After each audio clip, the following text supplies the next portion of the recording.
Kapag ang pag-ibig unti-unting nawala, may saysay pa bang ipaglaban ng isang kasal na ikaw na lang ang kumakapit? Hanggang kailan mo pipilitin ang pusong matagal nang napagod at ang taong matagal nang hindi lumilingon pabalik? Ilang gabi pa ba ang lilipas na umiiyak ka sa katahimikan? Umaasang bukas magbabago siya? Ilang beses mo bang uulitin sa sarili mo na kaya pa kahit unti-unti ka nang nauubos? At kung isang araw mapagod ka na, kung dumating ka sa puntong mas mahal mo na ang sarili mo kaysa sa sakit na dinadala mo, diborsyo ba ang sagot? O may natitira pang pag-asang kayang buuin muli ang isang relasyong tila matagal nang sira? Sa kwentong to, haharap tayo sa isang katotohanan na maraming takot aminin na minsan ang pinakamahirap na desisyon ay hindi ang lumaban, kundi ang pagpili kung kailan ka na dapat bumitaw. Pumirma ka na, Gabriel. Tapusin na natin ang pagpapanggap na to. Para kay Cassandra, ang 3 taon ng kasal nila ni Gabriel Arcangel ay parang isang walang katapusang taglamig.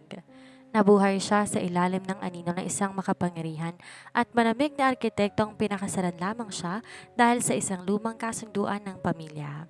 Walang init, walang pag-ibig, puro obligasyon. Kaya naman nang tuluyan ng madurog ang kanyang puso, nilapag niya ang pinakamasakit na desisyon sa kanyang buhay, ang mga papel ng annulment. Handa na siyang bumitaw. Handa na siyang kalimutan ng lalaking lihim niyang minahal ng buong buhay niya. Ngunit hindi niya inaasahan ang tugon ni Gabriel. Sa halip pirmahan ng kalayaan ni Cassandra, biglang nagising ang isang agresibo at determinadong bersyon ng kanyang asawa. Ayaw siyang pakawalan nito. Sa bawat hakbang na gawin ni Cassandra palayo, mas nagiging persistent si Gabriel na bawiin siya.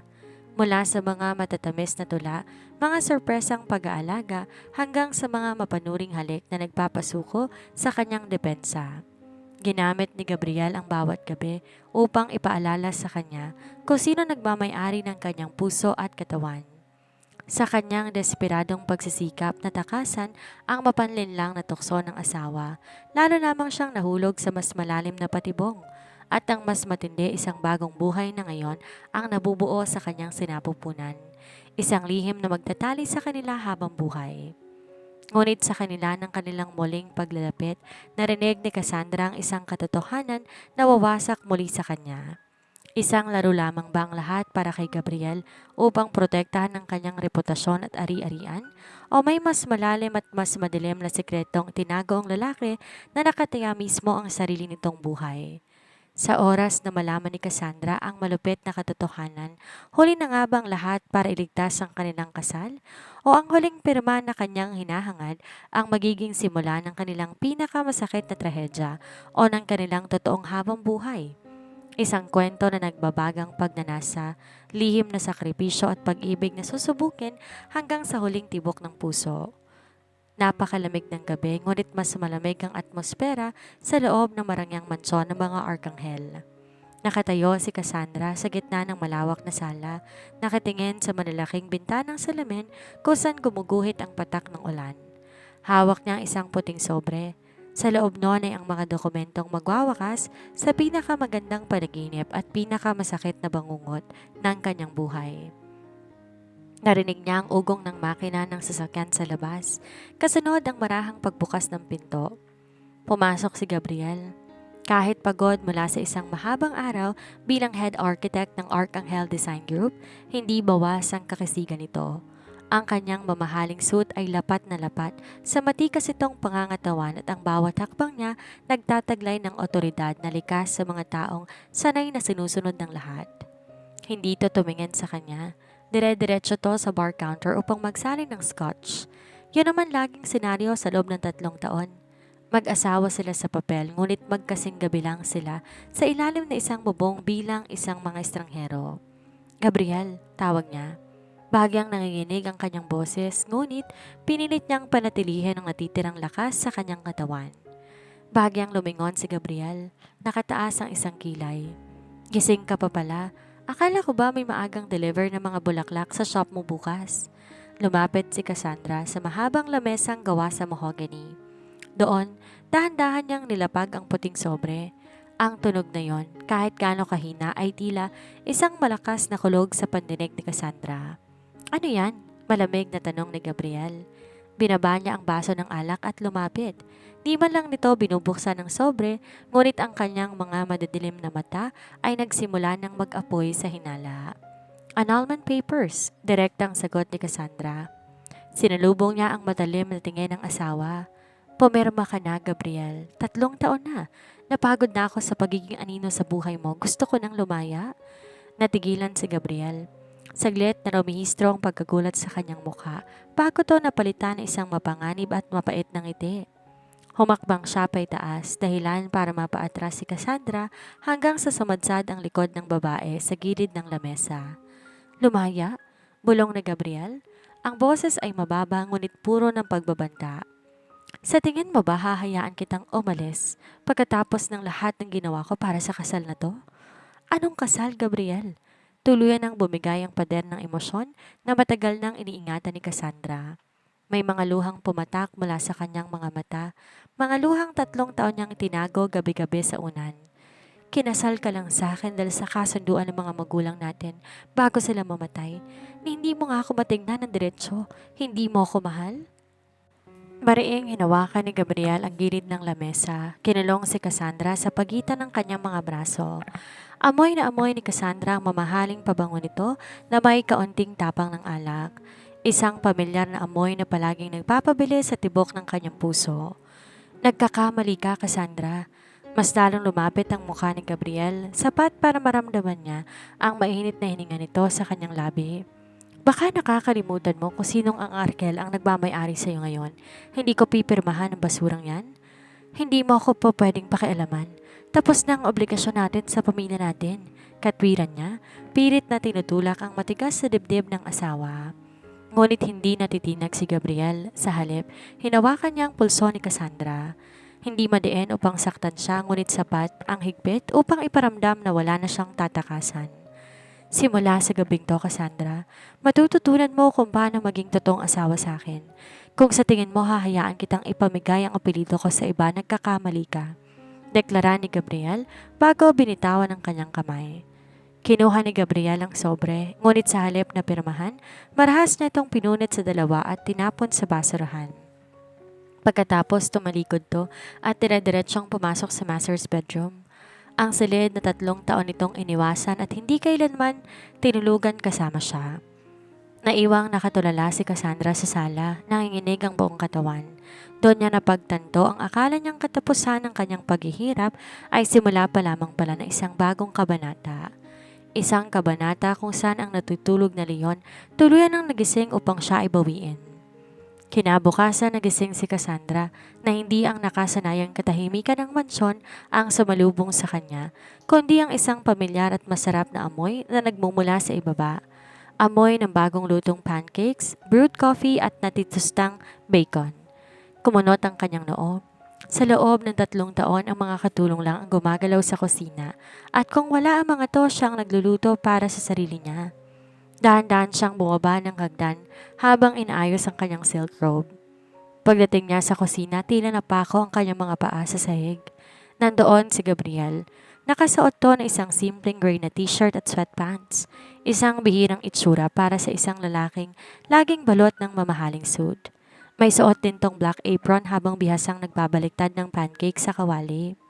Ang sikat ng araw ng umaga na tumatama sa matikas itong likod ay nagbibigay dito ng isang aura na tila hindi totoo.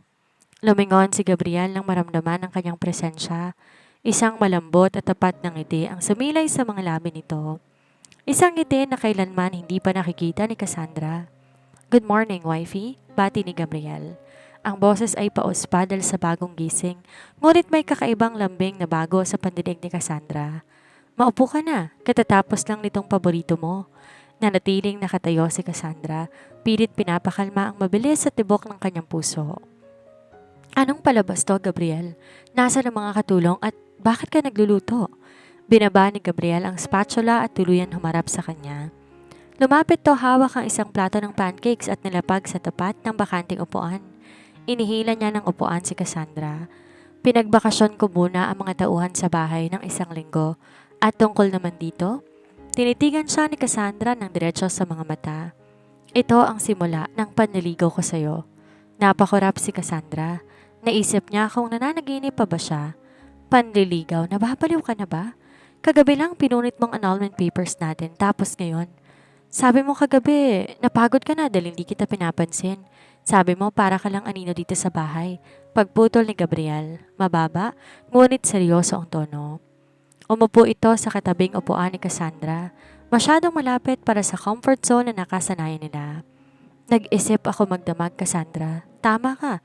Naging pabaya ako kaya ngayon ibibigay ko sa'yo lahat ng atensyon na hinahanap mo. Ibibigay kong oras na pinagkait ko sa'yo sa loob ng 3 taon. Hindi ko kailangan ng atensyon mo, Gabriel. Ang kailangan ko ay ang pirma mo, asik ni Cassandra. Pilit tinatago ang katotohanan na naaapektuhan siya sa lapit ng asawa. Hindi nasaktan si Gabriel sa kanyang talas ng pananalita. Sa halip, kumuha to ng tinidor at naghiwa ng maliit na bahagi ng pancake. Nilapit niya ito sa bibig ni Cassandra. Kumain ka muna. Alam kong hindi mo ako mapapatawad sa isang gabi lang, kaya gagawin ko ito araw-araw. Tinitigan ni Cassandra ang pagkain, pagkatapos ay ang mukha ng asawa. Ang mga mata ni Gabriel na dati parang yellow sa lamig, ngayon may nagbabagang determinasyon. Sa takot na tuluyan na siyang bumigay ang kanyang depensa sa simpleng galaw na iyon, marahas niyang tinabig ang kamay ni Gabriel. Dahan-dahan, dahilan upang mahulog ang tinidor sa sahig. Tumayo si Cassandra, naghahabol ng hininga. Huwag mo akong tratuhin ng ganyan, Gabriel. Huwag mo akong sanayin sa mga bagay na alam mong pansamantala lang dahil sa pride mo. Lalo mo lang itong pinapahirap para sa ating dalawa. Tumayo rin si Gabriel. Hindi to nagalit sa pagtabig niya. Sa halip, humakbang to papalapit sa kanya hanggang sa maramdaman muli ni Cassandra ang hawak nito sa kanyang bewang. Mabilis ngunit banayad ang pagkakahawak nito, sapat para hindi siya makalayo. Niyoko ni Gabriel ang kanyang ulo. Ang kanyang mga labi halos dumampi na sa tenga ni Cassandra. Gusto kong mahirapan ka, Cassandra. Gusto kong ma-realize mo na kahit anong pader ang itayo mo, gigibain ko yan. Hindi kita papakawalan dahil sa simula pa lamang. Akin ka na? Binitawan siya ni Gabriel, ngunit ang naiwang init ng hawak nito sa kanyang bewang ay naging sapat na dahilan para manginig ang tuhod ni Cassandra buong umaga. Yon ang unang hakbang ni Gabriel at alam ni Cassandra, hindi ito ang huli.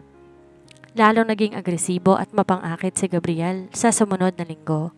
Ang malamig at mailap na lalaking pinakasalan ni Cassandra, 3 taon na ang nakakaraan, ay tila tuluyan ng naglaho. Sa bawat araw na lumilipas, mas nararamdaman niya ang presensya nito. Hindi na ito sa opisina natutulog. Gabi-gabi, bumabalik to sa kanilang silid at gabi-gabi ring nararamdaman ni Cassandra ang mahigpit ngunit maingat na yakap ng mga braso nito mula sa kanyang likuran habang sila ay nasa kama. Sinubukan niyang magmatigas. Ilang beses niyang binaliwala ang mga mamahaling bulaklak na pinapadala nito sa kanyang shop at hindi niya ginagalaw ang mga regalong iniwan nito sa kanyang tabi. Ngunit mahirap labanan ng isang Gabriel Arcangel na determinado. Bawat dampi ng balat nito kapag inaayos ang kanyang buhok, kapag kumahawak sa kanyang bewang sa harap ng maraming tao o kapag hinahatid siya sa trabaho ay nagdudulot ng kakaibang kuryente na unti-unting gumigiba sa kanyang binuong pader. Isang gabi, umuwing lampas sa ating gabi si Gabriel mula sa isang malaking business gala ng mga arkitekto. Rinig ni Cassandra ang mabibigat nitong hakbang habang paakyat ng hagdan. Nang bumukas ang pinto ng silid, sumasama sa hangin ang amoy ng mamahaling alak. Kahit galit at pilit nagtutulog-tulugan, hindi natiis ni Cassandra ang asawa na makitang tila nahihirapan tong tanggalin ang kanyang necktie. Bumangon siya sa kama at lumapit dito. Uminom ka na naman ng marami. Seryosong wika ni Cassandra habang marahang tinatantanan ng buhol ang tie nito. Sabi ko naman sa'yo, huwag kang magpapakapagod ng husto. Hindi sumagot si Gabriel. Sa halip, ang mga madadilim at tila may lagnat nitong mga mata ay nakatitig lang sa kanyang mukha. Habang tinatanggal ni Cassandra ang unang 2 botones ng polo nito, biglang hinuli ni Gabriel ang kanyang magkabinang kamay. Gabriel, nakainom ka. Di na natapos ni Cassandra ang kanyang sasabihin dahil sa isang mabilis ngunit swabing hila, napahiga siya sa malambot na kama at sa isang iglap, nakapatong na si Gabriel sa itaas niya. Ang bigat ng katawan nito, nagdulot ng kakaibang kaba sa kanyang dibdib. Miss na kita, bulong ni Gabriel. Ang boses nito ay paos, malalim at puno ng hindi mapangalanang pagnanasa. Nilapit nito ang kanyang mukha sa leg ni Cassandra, humihinga ng malalim doon. Kahit katabi kita gabi-gabi, parang napakalayo mo pa rin. Cassandra, sabihin mo sa akin paano ko ba mabawi ang puso mo? Paano mo ba ako mapapatawad? Naiyak si Cassandra.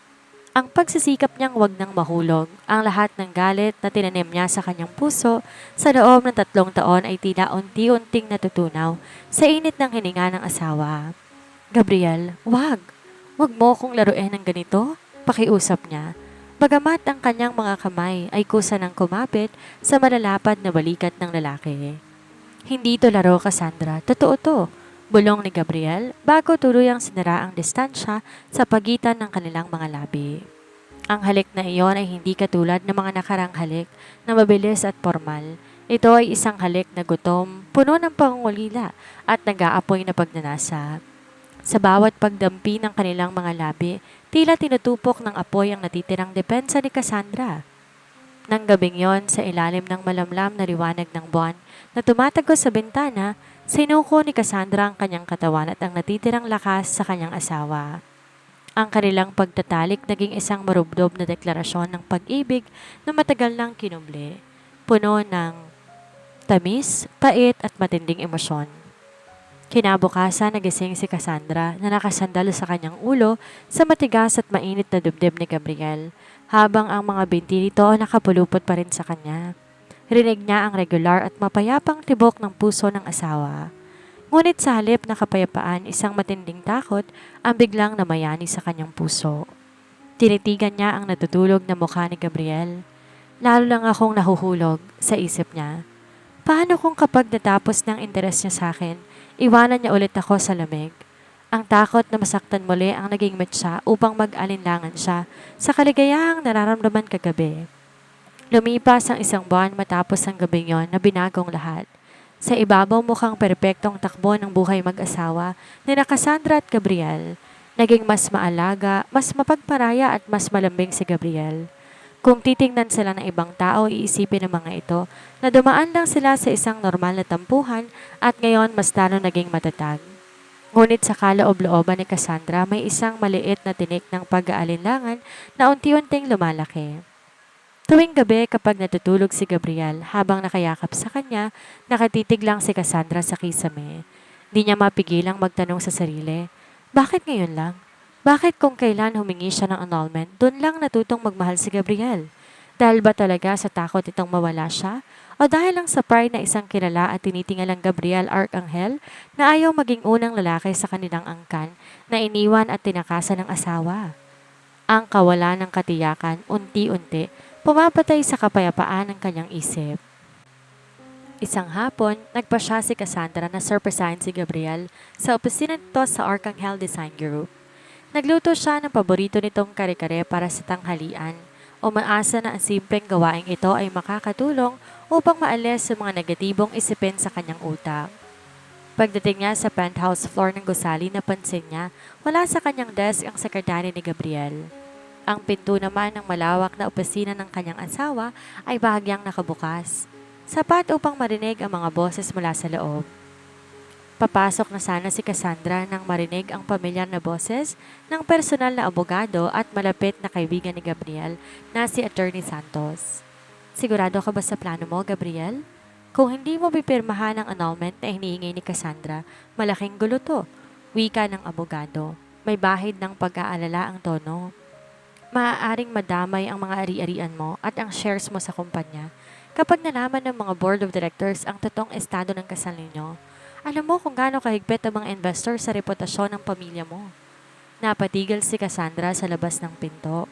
Parang may kung anong malamig na bagay ang dumaloy sa kanyang mga ugat. Lalo niyang nilapit ang kanyang tenga sa siwang ng pinto. Narinig niya ang malalim na buntong hininga ni Gabriel.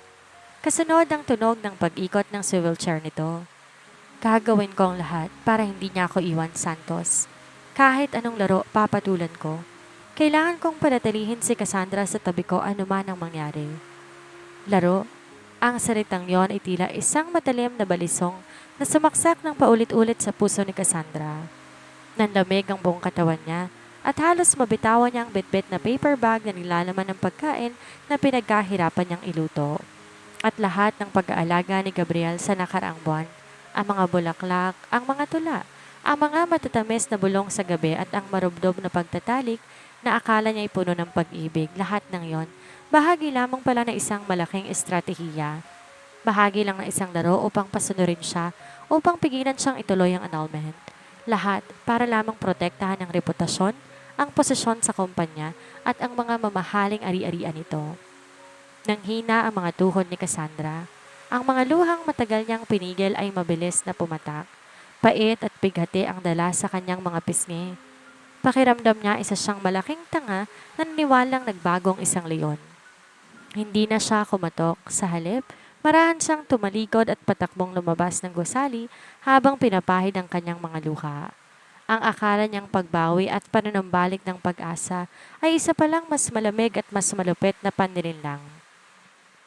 Habang sumasakay sa taxi palayo sa gusali, isang bagay lang ang malinaw kay Cassandra. Kailangan niyang umalis bago pa tuluyang madurog ang natitirang piraso ng kanyang pagkatao. Ilang araw na iniwasan ni Cassandra si Gabriel. Ang bawat tawag at mensahe nito hindi niya sinasagot. Nagpadala na lamang siya ng maikling text na marami siyang inaasikasong deliver ng mga bulaklak para sa mga kasal at okasyon. Kaya't pansamantala muna siyang matutulog sa maliit na sofa sa opisina ng kanyang flower shop.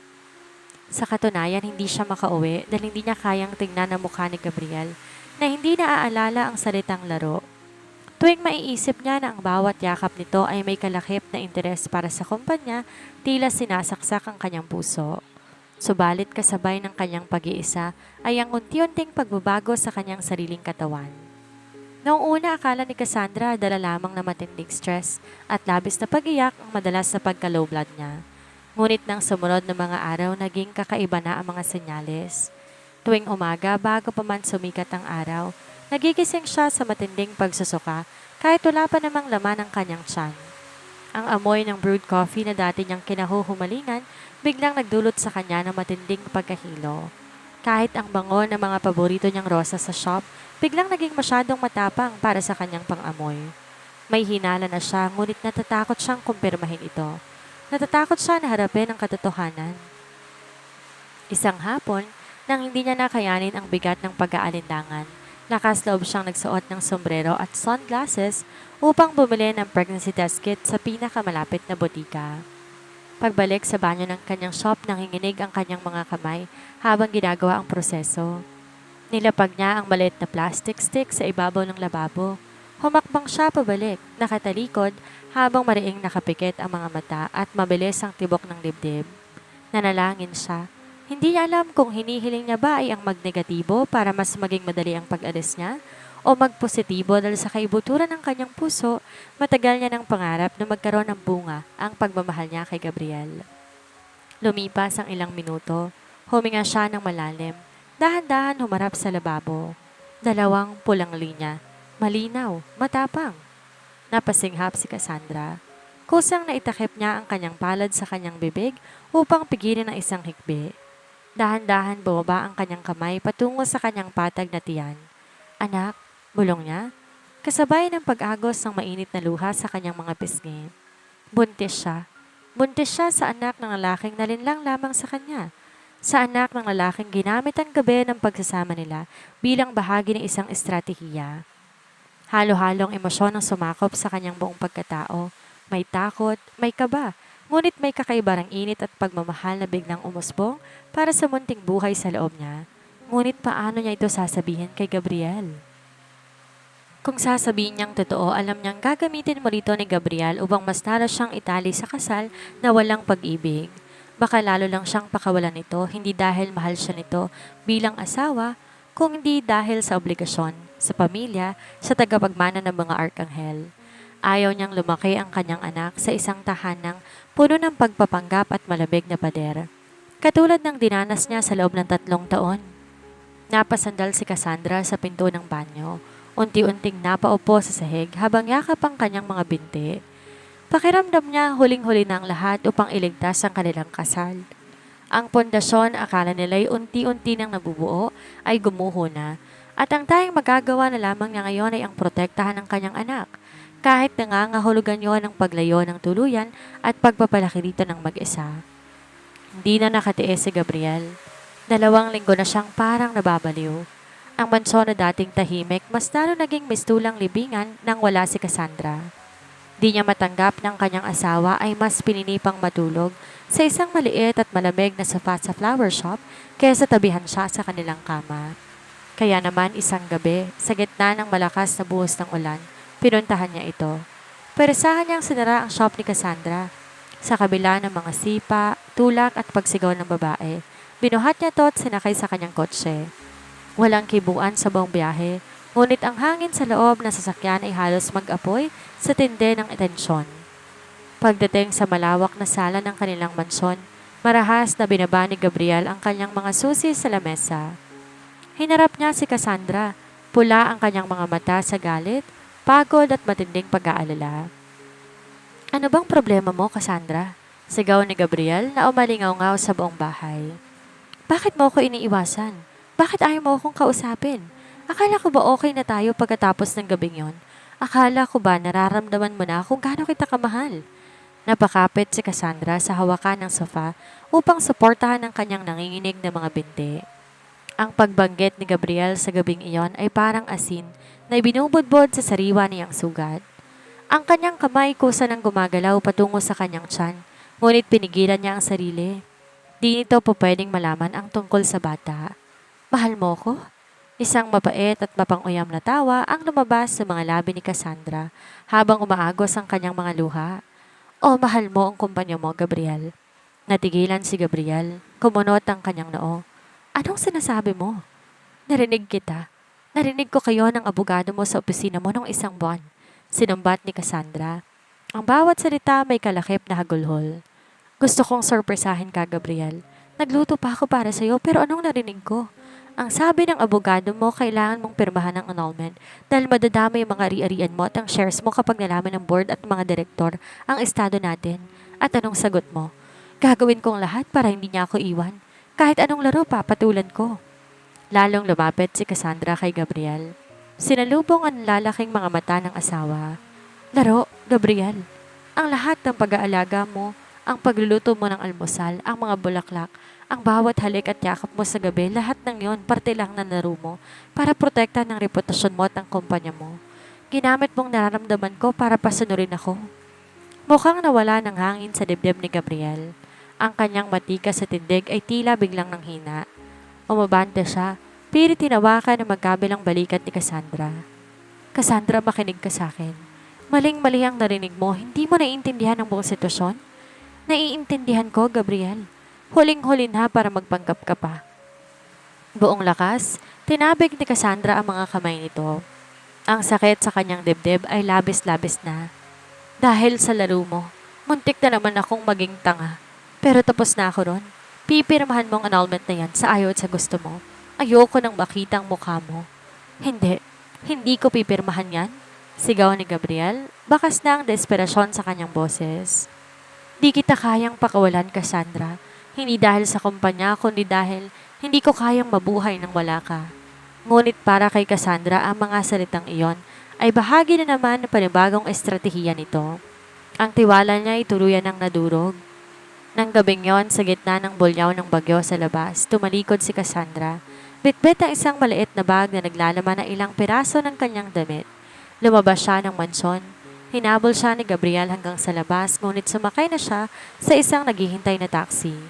Habang umaandar ang sasakyan palayo, nakita niya sa side mirror ang kanyang asawa. Nakaluhod sa basang semento ng daan. Basang-basa sa ulan at hawak ang kanyang ulo sa matinding bighati. Para kay Cassandra, huli na ang lahat ng paliwanag. Ang tanging mahalaga sa kanya ngayon ay makalayo upang protektahan ang sarili at ang munting buhay na dinadala niya. 2 linggo na ang lumipas. 2 linggo, parang 1 taon para kay Cassandra. Nanirahan siya sa isang maliit at simpleng apartment sa labas ng lungsod. Isang lugar na walang kahit anong bakas ng marangyang buhay na nakasanay niya sa mansyon ng mga arkanghel. Walang komunikasyon sa pagitan nila ni Gabriel. Sa pamamagitan ng sariling abogado, nagpadala siya ng pinal na utos na ituloy ang proseso ng annulment at huwag nang tanggapin ang anumang pakiusap ng kampo ng asawa. Ngunit ang katawan ni Cassandra unti-unti nang bumibigay. Ang matinding stress, ang gabi-gabing pag-iyak, at ang hindi maayos na pagising dahil sa pagdadalang tao ay nagsisimulang magbunga ng masamang epekto sa kanyang kalusugan. Madalas siyang lamigin at mawalan ng lakas kaya naman mas pinipili na lang niyang humiga maghapon habang nakahawak sa kanyang tiyan na unti-unti nang nakakabuo ng hubog. Isang hapon, habang nagpapakulo siya ng tubig para sa kanyang tsaa, biglang tumunog ang kanyang telepono. Isang hindi kilalang numero ang nakarehistro. Hello? Mahinang sagot ni Cassandra. Mrs. Arcangel, Cassandra. Bungad na isang pamilyar at seryosong boses sa kabilang linya. Si Attorney Santos, ang personal na abogado ni Gabriel. Agad sumikip ang dibdib ni Cassandra. Attorney Santos, kung tungkol to sa annulment, pakiusap. Sa abogado ko na lang kayo makipag-usap. Ayokong marinig ang namang alok o paliwanag mula kay Gabriel. Cassandra, pakiusap, makinig ka muna. Pagmamakaawa ng abogado na bago sa pandinig niya dahil kilala tong formal at matigas. Hindi ito tungkol sa mga kasulatan. Tungkol ito sa buhay ni Gabriel. Kailangan natin mag-usap ngayon din? Kahit may galit at takot na naig ang labis na pag-aalala sa puso ni Cassandra. Pagkalipas ng isang oras, nagkita sila sa isang tahimik at liblib na cafe. Pagkaupo pa lang ni Cassandra, agad na inilapag ni Attorney Santos ang isang makapal na brown envelope sa ibabaw ng lamesa. Kasama nito ang isang medikal na ulat mula sa isang kilalang ospital. Ano to? Tanong ni Cassandra habang nakatitig sa mga komplikadong medikal na termino. Bago mo narinig ang pag-uusap namin sa opisina noong nakaraang buwan, may matinding banta sa buhay ni Gabriel, simula ng abogado. May mga kalaban siya sa board at sa labas ng negosyo na gustong-gustong pabagsakin ang Arcangel Design Group. Alam nila na ang tanging kahinaan ni Gabriel, ikaw. Ang tinutukoy kong laro na kailangan niyang sakin noon ay ang pagpapakita sa harap ng media at ng publiko na maayos ang lahat sa inyo para hindi ka nila targetin. Pinoprotektahan ka niya, Cassandra. Nilalayo ka niya sa kapahamakan, kaya't pinilit ka niyang manatili sa mansyon kung saan may mga security guard. Napatigil si Cassandra. Tila naputol ang hininga niya. Pero ang mga ari-arian, ang kumpanya. Yan ang mas malupit na katotohanan. Pagputol ni Attorney Santos sabay turo sa medical report. May malubhang sakit sa puso si Gabriel, Cassandra. Genetic ito at lumala dahil sa matinding stress sa trabaho at lungkot ng malamang gusto mo na siyang iwan. Kaya ayaw niyang pumirma sa annulment dahil kapag naghiwalay kayo ng legal, mawawalan ka ng karapatan sa lahat ng ari-arian niya. Gusto niyang masiguro na kapag nawala siya, sa iyo mapupunta lahat ng pinaghirapan niya. Ayaw niyang maiwan kang walang-wala. Nalaglag ang panga ni Cassandra. Ang mga luhay mabilis pumatak sa kanyang mga pisngi na pumatak din sa ibabaw ng medikal na papel. Ang akala niyang pandilin lang. Ang akala niyang makasariling laro para sa pride at pera ay isa palang matinding sakripisyo ng isang lalaking tahimik na nagdurusa upang masigurong ligtas at may magandang kinabukasan ang babaeng mahal niya. Bakit? Bakit hindi niya sinabi sa akin? Hikbi ni Cassandra habang nanlalabong kanyang palingin. Dahil alam niyang matigas ang ulo mo at alam niyang kapag nalaman mong totoo mananatili ka lang sa tabi niya dahil sa awa. Malungkot na sagot ng abogado. At higit sa lahat ayaw niyang makita kang umiiyak dahil sa kanya. Pakiramdam ni Cassandra, gumuho ang buong mundo niya. Ang pader ng galit na tinayo niya sa kanyang puso sa loob ng ilang linggo ay tuluyang nadurog. At ang natira na lamang ay ang matinding pagsisisi at pag-ibig na kailanman ay hindi naman talaga nawala. Habang nakatulala si Cassandra sa cafe, hawak ang mga medikal na papel na naglalaman ng lihim na sakripisyo ng kanyang asawa, biglang bumasag sa katahimikan ang matitinik na tunog ng telepono ni Attorney Santos. Agad sinagot ng abogado ang tawag. Habang nakikinig to sa kabilang linya, nakita ni Cassandra kung paanong unti-unti nawala ng kulay ang mukha ng lalaki. Ang mga kamay nito bahagyang nanginig. Ano? Saang ospital? Sige, papunta na kami. Mabilis na wika ni Attorney Santos bago ibaba ang telepono. Tumingin to kay Cassandra, baka sa matinding takot sa pagkabata. Mrs. Arcangel, si Gabriel, inatake sa puso habang nasa kalagitnaan ng board meeting. Kasalukuyan siyang nasa ICU ngayon at kritikal ang kondisyon. Parang gumuho ang langit sa ibabaw ni Cassandra. Nawalan ng lakas ang kanyang mga tuhod, ngunit bago siya tuluyang mabuwal ay nagawa niyang itayo ang sarili. Walang pag-aalinlangan, binitawan niyang lahat at patakbong lumabas ng cafe. Sa kabila ng kanyang kalagayan, wala siyang ibang iniisip kundi ang makarating sa asawa. Sa loob ng taxi patungong ospital, hindi humihinto ang pag-agos ng kanyang mga luha. Niyakap niya ang kanyang tiyan habang nakatingin sa labas ng bintana. Patawarin mo ako, Gabriel. Patawarin mo ako kung naging maramot ako, kung naging bulag ako. Pakiusap niya sa kanyang isip. Humingi siya ng tawad sa Diyos ng paulit-ulit. Huwag muna ngayon, Panginoon. Huwag mong kunin ang tatay ng anak ko. Bigyan mo kami ng pagkakataon. Pagdating sa intensive care unit, ang amoy ng gamot at ang malamig na hangin sa ospital ang sumalubong sa kanya. Sa kabila ng salamin, nakita niya si Gabriel, ang matikas, makapangyarihan at palaging mayordomong si Gabriel Arcangel ay nakahiga ngayon sa kama. Maputla, walang malay, at napapaligiran ng naglalakihang makina at ng mga tubong nakakabit sa kanyang katawan. Ang mahinang tunog ng heart monitor. Ang tayong nagpapatunay na humihinga pa ito. Dahan-dahan pumasok si Cassandra sa loob ng silid. Lumapit siya sa gilid ng kama, hinawakan ng kamay ni Gabriel. Napakalamig noon. Binaba niya ang kanyang muka at dinikit ang kanyang basang pisngi sa likod ng kamay ng asawa. Gabriel, gumising ka, please? Hikbi niya. Ang boses ay basag na basag sa matinding bighati. Nandito na ako, alam ko ng lahat, patawarin mo ako. Hindi ko alam na pinoprotektahan mo lang pala ako. Hindi ko alam na mas pinili mong pasanin ang lahat ng sakit. Wag lang akong maiwang walang-wala. Humigpit ang hawak niya sa kamay nito. Bago niya to dahan-dahang tinaas at pinatong sa kanyang medyo matambok ng tiyan. May anak tayo, Gabriel. Buntis ako. Bulong niya sa tabi ng tenga ng asawa. Umaasang na maririnig siya nito sa kabila ng malalim nitong pagkakatulog. Di ba't pangarap mong magkaroon ng maliit na pamilya? May maliit na Gabriel o Cassandra na darating sa buhay natin kaya pakiusap. Huwag kang sumuko. Lumaban ka. Iligtas natin ang kasal natin. Iligtas natin ang pamilya natin. Umiyak nang umiyak si Cassandra habang nakasandal sa katawan ng asawa. Ang kanyang mga luha pumatak sa dibdib ni Gabriel at doon naganap ang isang bagay na hindi inaasahan ng mga doktor.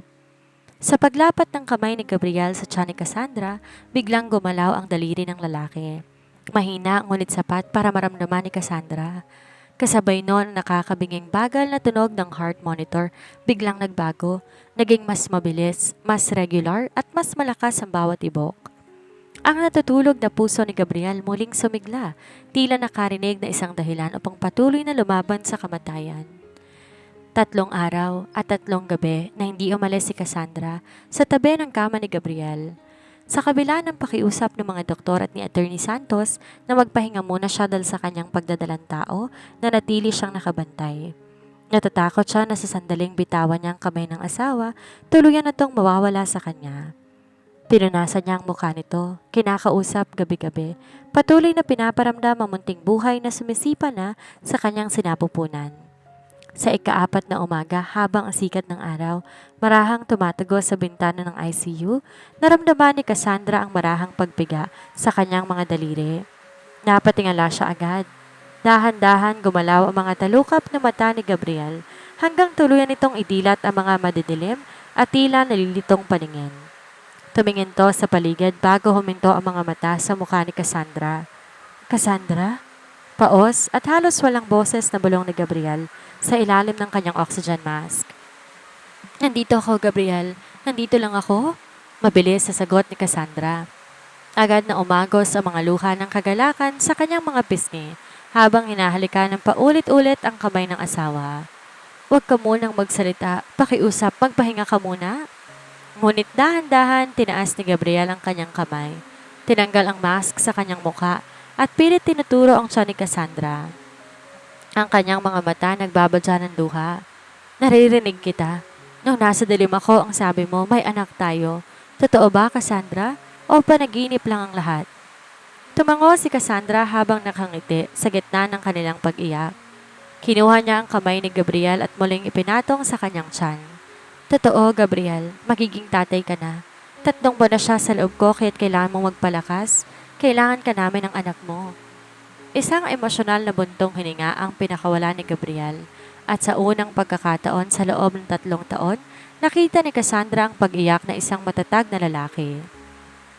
Hinila niya si Cassandra papalapit upang yakapin to ng mahigpit. Isang yakap na hindi nadikta ng interes sa obligasyon, kundi ng purong pangangulila at pag-ibig. Patawarin mo ko, Cassandra, bulong ni Gabriel habang nakasubsob ang mukha sa leeg ng asawa. Natatakot ako noon. Akala ko, napilitan ka lang din sa kasal natin dahil sa mga magulang natin. Akala ko galit ka sa akin kaya't dinaan ko sa trabaho lahat ng oras ko. Pero nung nag-alok ka ng annulment, doon ko na-realize.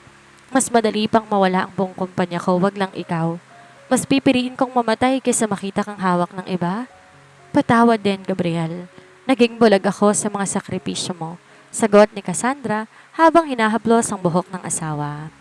Hindi na natin itutuloy ang annulment. Pupunitin natin ang mga bagong papel na yon. Simula ngayon wala ng lihim. Magkasama nating haharapin ang lahat. Ang silid ng ospital na dati puno ng tunog ng mga makina at takot sa kamatayan ay napuno ng isang bagong enerhiya. Ang pagbabalik ng kamalayan ni Gabriel ay hindi lang paggaling sa kanyang pisikal na puso. Ito ang muling pagkabuhay ng pag-asa sa kanilang kasal na akala ng lahat huli na para iligtas. 6 na buwan ang mabilis lumipas. Ang hardin ng mansyon ng mga arkanghel na dati tuyo at walang buhay, napupuno na ngayon ng makukulay at mababangong bulaklak. Matagumpay sa mailalim sa isang maselang operasyon sa puso si Gabriel ilang linggo matapos ang kanyang pagkakaratay sa ICU.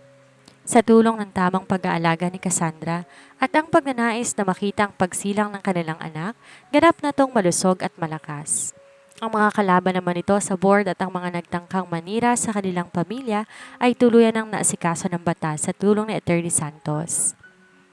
Nakatakbong palayo lahat ng unos at ang natira ay ang maligayang katahimikan ng kanilang tahanan. Nakatira ngayon si Cassandra sa isang komportableng tumba-tumba sa gitna ng veranda. Tanaw ang magandang hardin, ang kanyang tiyan malaking malaki na, hudyat na anumang araw maaari na niyang isilang. May hawak siyang maliit na libro habang isang kamay malambot na hinahaplos ang kanyang dinadalang tao. Narinig niya ang marahang mga hakbang mula sa kanyang likod. Hindi niya na kailangan na lumingon upang malaman kung sino yon. Ang pamilyar na init at amoy ng mamahaling pabango na may kaunting tamis ay agad nagpabilis sa tibok ng kanyang puso. Ngunit sa pagkakataong to di dahil sa takot, kundi dahil sa purong kaligayahan. Lumapit si Gabriel. Dahan-dahang pinulupot ang kanyang mga braso sa balikat ni Cassandra mula sa loob. Binaba niya ang kanyang mukha upang halikan ang leeg ng asawa bago dahan-dahang pinatong kanyang malalaking palad sa ibabaw ng tiyan ni Cassandra. Gising na ba ang munting prinsesa natin? Bulong ni Gabriel. Ang boses ay puno ng labis na pananabik at pagmamahal. Kanina pa siya sumisipa, Gabriel. Mukhang alam niyang nandyan ang daddy niya. Nakangiting sagot ni Cassandra habang sinasandal ang kanyang ulo sa matigas at ligtas sa dibdib ng asawa. Inikot ni Gabriel ang tumba-tumba upang humarap si Cassandra sa kanya. Lumuhod siya sa harap ng asawa upang mapantayan ang tiyan nito bago to muling hinalikan na may pag-iingat. Pagkatapos tumingin siya sa mata ni Cassandra. May emosyong kay tagal nitong tinago, ngunit ngayon malaya nang umaagos. Salamat dahil hindi mo ako hinayaang mamatay sa dilim, Cassandra. Salamat dahil binalikan mo ko. Tapat na wika ni Gabriel. Kung di ka naging matapang na harapin ako ng gabing yon, baka hanggang ngayon nagpapakagago pa rin ako sa trabaho at di ko nalaman kung gaano kasarap ang mabuhay na may pamilyang naghihintay sa akin. Hinawakan ni Cassandra ang mukha ni Gabriel. Hinaplos ang matikas itong panga. Salamat din sa'yo, Gabriel, dahil hindi ka naging persistent bawiin ako matapos kong iabot ang annulment. Baka tuluyan ang natisira ang pagkakataon to. Baka tuluyan nating tinapos ang kwento natin nang di mo lang nasisimula ng totoong pag-ibig. Hinalikan ni Gabriel si Cassandra sa mga labi. Isang matamis, matagal at tapit na halik na naglalaman ng lahat ng kanilang mga pangako para sa hinaharap. Wala nang malamig na gabi, wala nang pader ng mga lihim. Ang dating malamig at walang buhay na kasal, ganap nang napalitan na isang mainit, tapat at matatag na pagmamahalan. Ang huling pirma na inaakasahan nilang wawakasan ng lahat ay di kailanman naganap sa papel. Dalantahing pirma na nanatili at naghari ay ang nakaukit sa kanilang mga puso at sa buhay ng kanilang darating na anak. Isang bagong kabanata ang magsisimula, puno ng pag-asa, tawa at walang katapusang habang buhay. 3 taon ang lumipas, ang mansyon ng mga Arkanghel na dating mistulang isang malamig na museo ng mga mamahaling kasangkapan ay tuluyan ng nabalot ng ingay, tawa at buhay. Wala nang nakatutulig na katahimikan. Ngayon, ang bawat sulok na pupuno na ng mga makukulay na laruan at mabilis na hakbang ng maliliit na paa. Daddy, look! I made a flower garden like mommy's. Isang masiglang tinig ng 3 taong gulang na batang babae ang bumasag sa hapon, si Gabriela, ang munting himala na nagligtas sa kanilang kasal. Taglay niya ang madidilim at matatirinong mata ng kanyang ama, ngunit ang kanyang ngiti at mapagmahal na puso ay nakuha niya sa kanyang ina. Mula sa kanyang study room lumabas si Gabriel. Agad sumilay ang isang malambot at tapat ng ngiti sa kanyang mukha na makitang anak na may hawak na ilang piraso ng pinitas na rosas mula sa hardin. Binuhat niya ito ng walang pag-aalinlangan at hinalikan sa pisngi. Wow, napakaganda naman ng garden ng prinsesa ko. Pero nasa ng mommy mo? Tanong ni Gabriel. Nasa kusina po, nagbe-bake ng cake para sa anniversary ninyo. Sagot ng bata habang nakapulupot ang maliliit na braso sa leeg ng ama. Binaba ni Gabriel ang anak at dahan-dahan naglakad patungo sa kusina. Doon nakita niya si Cassandra. Nakasuot ito ng apron, may kaunting harina sa pisngi at abalang-abala sa pag-ayos ng icing sa ibabaw ng cake. Sa loob ng 3 taon, walang araw na hindi pinagpasalamat ni Gabriel sa Diyos na binigyan pa siya ng pagkakataong makitang eksenang to gabi-gabi. Lumapit si Gabriel mula sa likod, maingat na pinulupot ang kanyang mga braso sa bewang ni Cassandra. Binaba niya ang kanyang mukha sa leeg nito, humihinga ng malalim upang amoyin ang paborito niyang bango ng asawa na humalo sa amoy ng banilya. Happy 3rd anniversary, wifey, bulong ni Gabriel. Ang boses ay mababa ngunit puno ng emosyon. Napangiti si Cassandra, sumandal sa matigas at ligtas sa dibdib ng asawa. Inabot niya ang kamay nito na nakapulupot sa kanyang tiyan at pinagsalikop ang kanilang mga daliri. Happy anniversary, Gabriel. Ang bilis ng panahon, no? 3 taon nang nakalipas mula ng gabi sa ospital. Inikot siya ni Gabriel upang magkaharap sila. Hinawakan ng lalaki magkabi ng pisngi ni Cassandra. Dahan-dahang pinahid ang dumi ng harina gamit ang kanyang hindalaki. Ang mga mata nito ay kumikinang sa labis na pagmamahal. Araw-araw kong naaalala yon, Cassandra. Ang araw kung kailan binigyan mo ko ng pangalawang buhay. Di lang dahil gumising ang puso ko, kundi dahil binigyan mo ko ng dahilan para mabuhay ng tama. Seryosong wika ni Gabriel. Pinapangako ko, habang may huling tibok ang puso kong to, ikaw at si Gabriela lang ang nagmamay-ari nito. Naiyak si Cassandra sa tamis ng salita ng asawa. Ang lahat ng pait, ang 3 taon ng malamig na kasal noon at ang takot sa annulment, tuluyan ng natunaw at napalitan na isang matatag na pundasyon ng tiwala at pag-ibig. Nilabas ni Gabriel ang isang maliit na pelus na kahon mula sa kanyang bulsa. Pagbukas niya rito, tumambad ang isang bagong gintong singsing. Para saan to? May kasal naman na tayo ah, takang tanong ni Cassandra. Ito ang simbolo ng bagong kasunduan natin. Sagot ni Gabriel habang dahan-dahang sinusuot ang singsing sa daliri ni Cassandra, katabi ng kanilang orihinal na wedding ring. Walang pirma sa papel ang makakapaghiwalay sa atin, Cassandra. Dahil ang kasal natin hindi na lang dahil sa pangako sa ating mga magulang, kundi dahil pinili nating mahalin ang isa't isa sa kabila ng lahat ng sakit. Hinalikan ni Gabriel si Cassandra, isang matamis, mariin at mapusok na halik na sumelyo sa kanilang habang buhay. Sa labas ng kusina, sumungaw si Munting Gabriela, hawak ang kanyang mga bulaklak. Natatawa sa nakikitang paglalambingan ng kanyang mga magulang. Ang kwentong akala nila ay magtatapos sa isang huling pirma ng annulment ay naging simula na isang walang katapusang kabanata. Natutunan nilang ang pag-ibig ay hindi lang isang damdamin. Ito ay isang desisyong lumaban, magpatawad at manatili. Kahit ka napakahirap ang takbo ng tadhana, at sa piling ng isa't isa alam nilang ligtas sila sa anumang bagyo ng buhay. Ang kwento ni Cassandra at Gabriel ay hindi lamang isang simpleng kwento na mag-asawang muntik ng maghiwalay dahil sa mga lihim at hindi pagkakaunawaan. Ito ay isang paalala ng bawat isa sa atin tungkol sa tunay na kahulugan ng pag-ibig at ng kasal. Sa totoong buhay, madalas isipin natin na ang kasal, pirma lamang sa isang legal na papel, isang kasunduan na madaling mapunit o mapawalang bisa kapag dumating ang matinding lamig, pagod at galit. Ngunit pinakita sa atin ng nobelang ito na ang totoong kasal di nakasalalay sa tinta ng pluma, kundi sa tibok at katatagan ng puso. Hanggat may tibok ang puso, may pag-asa. Ang kapatawaran ang pinakamalakas sa sandata upang muling itayo ang isang nadurog na relasyon. Sana nag-iwan sa inyo ang kwentong to ng inspirasyon na huwag agad sumuko sa mga taong mahal ninyo. Ang mga pagsubok dumarating, hindi para wakasan ang ating mga kwento, kung hindi, para subukin kung gaano katatag ang ating mga paninindigan. Maraming salamat sa pagsama kina Cassandra, Gabriel at Munting Gabriela sa kanilang paglalakbay patungo sa kanilang totoong habang buhay.